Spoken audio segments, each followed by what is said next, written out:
Hi, ഞാൻ doctor Neeranjana, Shiva നാച്ചുറൽസിലെ homeopathy physician. ഇത് പലർക്കുള്ള ബുദ്ധിമുട്ടാണ് തലയുടെ ഏതെങ്കിലും ഒരു ഭാഗത്ത് വേദനിക്കുക. അത് വലത്തെ ഭാഗത്താകാം, ഇടത്തെ ഭാഗത്താകാം. അതുപോലെ തന്നെ നമ്മുടെ തലയുടെ പിൻഭാഗത്ത് വേദനിക്കുക, തലവേദനയോടനുബന്ധിച്ച് ഓക്കാനം തോന്നുക, ഛർദി തോന്നുക തുടങ്ങിയ ബുദ്ധിമുട്ടുകളെല്ലാം. ഇതൊക്കെ ഒരുപക്ഷെ നമുക്ക് മൈഗ്രെയിൻ തലവേദന കൊണ്ടാകാം. മൈഗ്രെയിൻ തലവേദന ഇന്ന് വളരെയധികം കോമൺ ആണ്. ഇതില്ലാത്ത ആൾക്കാരൊക്കെ വളരെ കുറവാണെന്ന്. ഇത് നമുക്ക് പല പല കാരണങ്ങൾ കൊണ്ട് വരാം. സ്ത്രീകൾക്കാണ് കുറച്ച് കൂടുതലായിട്ട് കാണപ്പെടുന്നത്.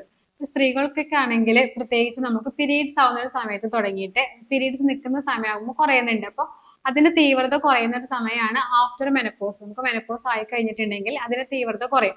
നമുക്കൊരു 12-13 വയസ്സിൽ തുടങ്ങുന്ന ഈ തലവേദന ഒരു 40-50 വയസ്സ് വരെ കാണപ്പെടുന്നുണ്ട്. അപ്പോൾ അഥവാ നമ്മൾ കുറെ നേരം ട്രാവൽ ചെയ്ത് കഴിഞ്ഞാലോ അതുപോലെ തന്നെ നമുക്ക് കഴിച്ച ഫുഡ് ശരിയല്ലെങ്കിലോ ഒക്കെ തലവേദന വരുന്നുണ്ട്. അപ്പൊ എന്തൊക്കെ കാരണങ്ങൾ കൊണ്ടാണ് ഈ മൈഗ്രെയിൻ തലവേദന വരുന്നതെന്ന് നോക്കാം. ഒന്ന്, ബ്രെയിൻ ഓവറായിട്ട് സ്ട്രെയിൻ ചെയ്ത് വർക്ക് ചെയ്യുന്ന ആൾക്കാർക്ക്. അതുപോലെ തന്നെ നമ്മൾ കഴിക്കുന്ന ഭക്ഷണം ശരിയല്ലെങ്കിൽ, പ്രത്യേകിച്ച് ഗ്യാസ് ഉള്ള എന്തെങ്കിലും ഭക്ഷണം കഴിച്ചാലോ അല്ലെങ്കിൽ വയറ് കേടായി കഴിഞ്ഞാലോ ഒക്കെ നമുക്ക് തലവേദന വരുന്നുണ്ട്. നമ്മൾ പരിപ്പോ പയറോ അങ്ങനത്തെ എന്തെങ്കിലും ഭക്ഷണം കഴിച്ചു കഴിഞ്ഞാൽ, ഇപ്പൊ ചില ആൾക്കാർക്ക് എന്തെങ്കിലും 2 കറികൾ ഒരുമിച്ച് മിക്സ് ചെയ്ത് വെച്ച് കഴിഞ്ഞാൽ ചിലപ്പോൾ കായും പയറും ഇങ്ങനെ ഇത് എല്ലാവർക്കും വരണമെന്നില്ല. ഇത് ഞാൻ എനിക്ക് വന്ന പേഷ്യൻസിന്റെ അവർ പറഞ്ഞ രോഗലക്ഷണങ്ങളാണ് പറഞ്ഞത് ഇപ്പോ. അപ്പൊ ചില ആൾക്കാർക്ക് പയറും അതുപോലെ തന്നെ എന്തെങ്കിലും നമ്മുടെ കായൊക്കെ ഒരുമിച്ച് ഉപ്പേരി വെച്ച് കഴിച്ചിട്ടുണ്ടെങ്കിൽ, ചില ആൾക്കാർക്ക് ചെമ്മീൻ കഴിച്ചു കഴിഞ്ഞാലൊക്കെ ഈ തലവേദന വരുന്നുണ്ട്. അപ്പൊ പലർക്കും പലതായിരിക്കും, കാരണം നമുക്ക് എല്ലാവർക്കും ഒരു ഇൻഡിവിജ്വാലിറ്റി ഉണ്ട്. അപ്പൊ പലർക്കും പല ഭക്ഷണം കഴിക്കുമ്പോഴായിരിക്കും വരുന്നുണ്ടാവുക. പിന്നെ ഇതൊരു കാര്യം, നമ്മൾ ഒരുപാട് വെയിൽ കൊണ്ടു കഴിഞ്ഞാല്, പിന്നെ ചില കുട്ടികളൊക്കെ നമ്മൾ ബസ്സിലൊക്കെ ട്രാവൽ ചെയ്യുന്ന സമയത്ത് ബുക്ക് വായിച്ചു കഴിഞ്ഞാല്, ഓവറായിട്ട് ഫോണും അതുപോലെ തന്നെ ലാപ്ടോപ്പും കാര്യങ്ങളൊക്കെ യൂസ് ചെയ്ത് കഴിഞ്ഞാല്, നമ്മൾ ഉറങ്ങാൻ ലേറ്റ് ആയി കഴിഞ്ഞാല്, അതുപോലെ തന്നെ കൂടുതൽ ഉറങ്ങിക്കഴിഞ്ഞാലും ഈ മൈഗ്രെയിൻ തലവേദന വരുന്നുണ്ട്. പിന്നെ നമ്മൾ ഉറക്കം നമ്മുടെ ശരിയായില്ലെങ്കിൽ, ഇപ്പൊ ഉറങ്ങുന്ന ആ ഒരു സമയത്ത് നമുക്ക് ഉറക്കം ഡിസ്റ്റർബ് ആയിട്ടുള്ള ഒരു സ്ലീപ്പ് ആണെങ്കിലൊക്കെ ഈ മൈഗ്രെയിൻ തലവേദന വരുന്നുണ്ട്. പിന്നെ നമ്മൾ മുടി ടൈറ്റായി കെട്ടിവെച്ചാലും നമുക്ക് ഈ മൈഗ്രെയിൻ തലവേദന കണ്ടുവരുന്നുണ്ട്. പിന്നത്തെ ഒരു കാര്യം എന്ന് വെച്ചിട്ടുണ്ടെങ്കിൽ, നമുക്ക് നമ്മുടെ ശരീരത്തിലൊക്കെ ന്യൂറോ ട്രാൻസ്മിറ്റേഴ്സ് ഉണ്ട്. ഈ ന്യൂറോ ട്രാൻസ്മിറ്റേഴ്സ് അമിതമായിട്ട് പ്രവർത്തിക്കുകയോ അല്ലെങ്കിൽ അതിന്റെ പ്രവർത്തനത്തിൽ എന്തെങ്കിലും തകരാറ് സംഭവിച്ചു കഴിഞ്ഞാൽ നമുക്ക് ഈ മൈഗ്രെയിൻ തലവേദന വരാം. പിന്നെ സ്ത്രീകൾക്കൊക്കെ ആണെങ്കിൽ ആ ഒരു പീരീഡ്സിന്റെ ടൈമിലും ഈ മൈഗ്രെയിൻ തലവേദന കണ്ടുവരുന്നുണ്ട്. അപ്പൊ ആ ഒരു ടൈമിൽ വരുന്ന മൈഗ്രെയിൻ തലവേദന അവർക്ക് ആ ഒരു സമയം കഴിഞ്ഞിട്ടുണ്ടെങ്കിൽ കുറയും. പിന്നെ നമ്മൾ നന്നായിട്ട് വെയിൽ കൊണ്ടുതന്നെ ട്രാവൽ ചെയ്ത് കഴിഞ്ഞാലൊക്കെ നമുക്ക് ഈ മൈഗ്രെയിൻ തലവേദന കണ്ടുവരുന്നുണ്ട്. അപ്പൊ നമ്മളൊരു മൈഗ്രെയിൻ തലവേദന എങ്ങനെ ട്രീറ്റ് ചെയ്ത് മാറ്റണം എന്ന് വെച്ചിട്ടുണ്ടെങ്കിൽ, കൂടുതലും ഒരു മൈഗ്രെയിൻ പേഷ്യൻസിന് അറിയാൻ സാധിക്കും അവർക്ക് അതിന്റെ കോസ്. ചിലപ്പോൾ ഫുഡ് കഴിച്ചിട്ടാണെങ്കിലോ അല്ലെങ്കിൽ ട്രാവൽ ചെയ്തിട്ട് വെയിൽ കൊണ്ടിട്ടാണെങ്കിലോ അല്ലെങ്കിൽ നമ്മൾ മുടി ടൈറ്റായി കെട്ടിവെച്ചിട്ടാണെങ്കിലോ ഒക്കെ ഒരുവിധം എല്ലാ പേഷ്യൻസിനും അവർക്ക് അതിന്റെ കോസ് അറിയാൻ സാധിക്കും. നമുക്ക് കോസ് അറിയുന്ന മൈഗ്രെയിൻ തലവേദനയാണെങ്കിൽ ആ കോസ് നമ്മൾ ആദ്യം മാറ്റണം. എന്നാൽ മാത്രമാണ് നമുക്ക് മൈഗ്രെയിൻ തലവേദന കുറച്ചുകൊണ്ടുവരാൻ സാധിക്കുള്ളൂ. പിന്നെ നമ്മൾ എപ്പോഴും ഉറങ്ങുന്ന സമയം ഒരു 7 മുതൽ 8 മണിക്കൂർ വരെയെങ്കിലും മൈഗ്രെയിൻ പേഷ്യൻസ് ഉറങ്ങാൻ വേണ്ടിയിട്ട് ശ്രദ്ധിക്കണം. അതുപോലെ ഒരുപാട് നമ്മൾ കിടന്ന് ഉറങ്ങിക്കഴിഞ്ഞാൽ, ഇപ്പോൾ നമ്മൾക്കൊരു ലീവ് കിട്ടിയ ദിവസം നമ്മൾ ഒരുപാട് നേരം കിടന്ന് ഉറങ്ങിക്കഴിഞ്ഞാൽ, നമ്മൾ ഉറങ്ങി എണീറ്റ് കഴിഞ്ഞാൽ തലയ്ക്കൊരു ഭാരവും അതുപോലെ തന്നെ നമുക്ക് തലവേദന ഒക്കെ കണ്ടുവരുന്നുണ്ട്. അപ്പൊ എന്തൊക്കെയാണ് മൈഗ്രെയിൻ തലവേദനയുടെ രോഗലക്ഷണങ്ങൾ എന്ന് നോക്കാം. കൂടുതലായിട്ട് നമുക്ക് ഈ തലവേദന നമ്മുടെ തലയുടെ വലത്തെ ഭാഗത്ത് അല്ലെങ്കിൽ ഇടത്തെ ഭാഗത്തായിട്ട് എനിക്ക് അനുഭവപ്പെടുക. അതുപോലെ തലവേദന വന്നു കഴിഞ്ഞിട്ടുണ്ടെങ്കിൽ നമുക്ക് ലൈറ്റ് ആണെങ്കിലും സൗണ്ട് ഒക്കെ ആണെങ്കിലും തീരെ പറ്റില്ല. അപ്പോൾ കൂടുതലും ഈ തലവേദന വന്നു കഴിഞ്ഞാൽ നമ്മൾ റൂമിൽ അടച്ചിട്ട് കിടക്കാനായിരിക്കും ആഗ്രഹിക്കുന്നുണ്ടാവുക. പിന്നത്തെ തലവേദനയുടെ വേറൊരു ലക്ഷണം എന്ന് വെച്ചിട്ടുണ്ടെങ്കിൽ, ചില ആൾക്കാർക്ക് ഈ തലവേദന വന്നു കഴിഞ്ഞാൽ അവരുടെ ഏത് ഭാഗത്താണോ തലവേദന വന്നത് ആ ഭാഗത്ത് നിന്ന് അവരുടെ തോളിലേക്കും കയ്യിലേക്കും ഒക്കെ വേദന ഇറങ്ങുന്ന പോലെ അനുഭവപ്പെടുന്നുണ്ട്. ചില ആൾക്കാർക്ക് പല്ല് വേദനിക്കാം. അതുപോലെ തന്നെ തല കുനിയാനാണെങ്കിലും കിടക്കാനൊക്കെ ആണെങ്കിലും ബുദ്ധിമുട്ടായിരിക്കുള്ളൂ. അപ്പൊ മൈഗ്രെയിൻ തലവേദന വന്നു കഴിഞ്ഞാൽ അതിന്റെ പെയിൻ ഭയങ്കര കൂടുതലായിരിക്കും. ചില ആൾക്കാർക്ക് ഒന്ന് ഉറങ്ങി എണീറ്റ് കഴിഞ്ഞാൽ മാറും. ചില ആൾക്കാർക്ക് ഈ വേദന 3-4 ദിവസം വരെ നീണ്ടുപോകുന്നുണ്ട്.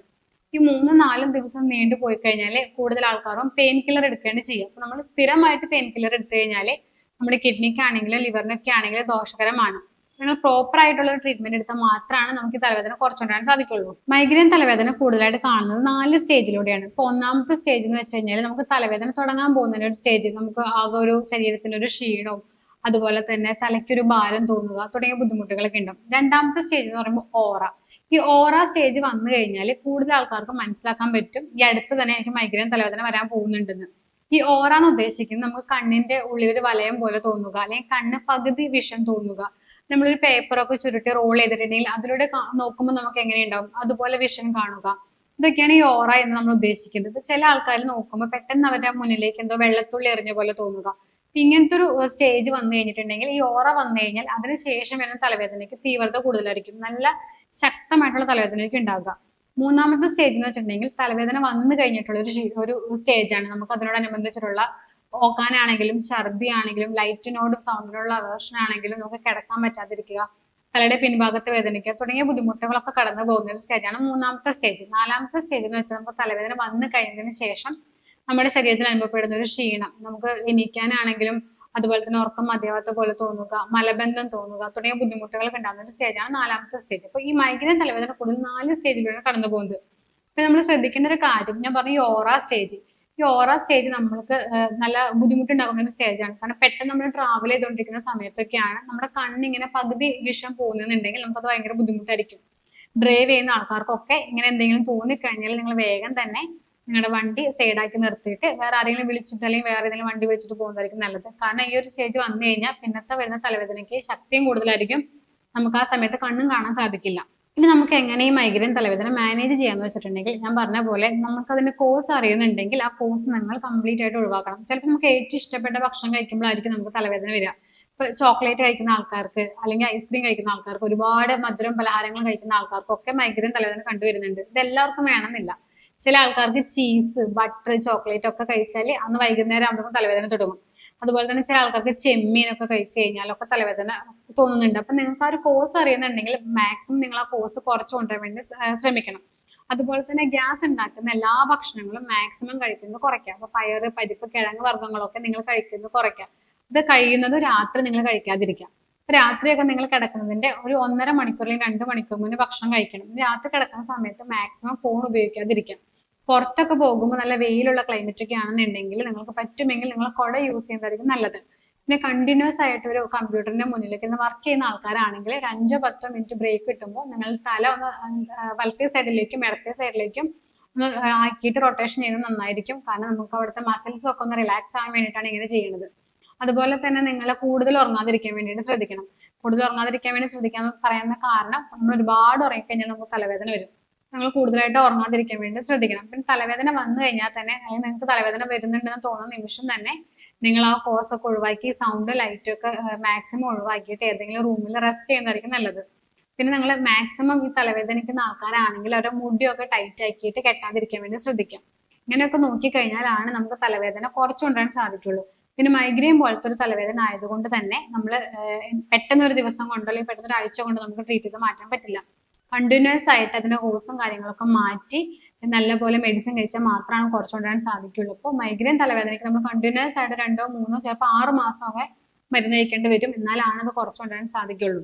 പിന്നെ നമ്മൾ ശ്രദ്ധിക്കേണ്ട ഒരു കാര്യം എന്താണെന്ന് വെച്ചിട്ടുണ്ടെങ്കിൽ, പ്രത്യേകിച്ച് ഒരു 40-50 വയസ്സിന് ശേഷം വരുന്ന തലവേദനയാണ് ചിലപ്പോൾ സെയിം സിംറ്റംസ് ആയിരിക്കും മൈഗ്രെയിൻ്റെ. അപ്പൊ അങ്ങനെ വരുന്ന തലവേദന, നമുക്ക് ആ ഒരു പ്രായം കഴിഞ്ഞ് വരുന്ന തലവേദന ആണെന്നുണ്ടെങ്കിൽ നിങ്ങൾ നിങ്ങളുടെ ഡോക്ടറെ കണ്ട് കൺസൾട്ട് ചെയ്തിട്ട് മൈഗ്രെയിൻ കൊണ്ടുള്ള തലവേദന തന്നെയാണോ എന്ന് കൺഫേം ചെയ്യേണ്ടതുണ്ട്. അപ്പൊ ഇങ്ങനെയൊക്കെ ഇത്രയും കാര്യങ്ങൾ നിങ്ങൾക്ക് ശ്രദ്ധിച്ചിട്ടുണ്ടെങ്കിൽ മൈഗ്രെയിൻ കൊണ്ടുള്ള ബുദ്ധിമുട്ടും കാര്യങ്ങളൊക്കെ ഒരു പരിധി വരെ നമുക്ക് നിയന്ത്രിക്കാൻ സാധിക്കും. എപ്പോഴും നമ്മൾ അതിന്റെ കോഴ്സ് അറിയുന്നുണ്ടെങ്കിൽ ആ കോഴ്സ് ഒഴിവാക്കണം. അതുപോലെ തന്നെ നമുക്ക് അതിന്റെ ട്രിഗറിങ് ഫാക്ടറും കാര്യങ്ങളൊക്കെ ഒഴിവാക്കണം. പിന്നെ നന്നായിട്ട് വെള്ളം കുടിക്കണം. കാരണം ബോഡി ഡീഹൈഡ്രേറ്റഡ് ആയാലും ഈ മൈഗ്രെയിൻ തലവേദന വരാനുള്ള ചാൻസ് ഉണ്ട്. അപ്പൊ നിങ്ങൾ എപ്പോഴും നന്നായിട്ട് വെള്ളം കുടിക്കണം. അതുപോലെ തന്നെ രാത്രി കിടക്കുന്ന സമയത്ത് ഫോണൊക്കെ മാക്സിമം ഒഴിവാക്കി നേരത്തെ കിടന്നുറങ്ങിയിട്ട് നേരത്തെ എണീക്കാൻ വേണ്ടി ശ്രദ്ധിക്കണം. ഇങ്ങനെയൊക്കെ നിങ്ങൾ നോക്കിക്കഴിഞ്ഞാൽ ഒരു പരിധി വരെ നമുക്ക് മൈഗ്രെയിന്റെ തലവേദന കുറച്ചുകൊണ്ടുവരാൻ സാധിക്കും. അടുത്തൊരു വീഡിയോയുമായി വീണ്ടും വരാം. Thank you.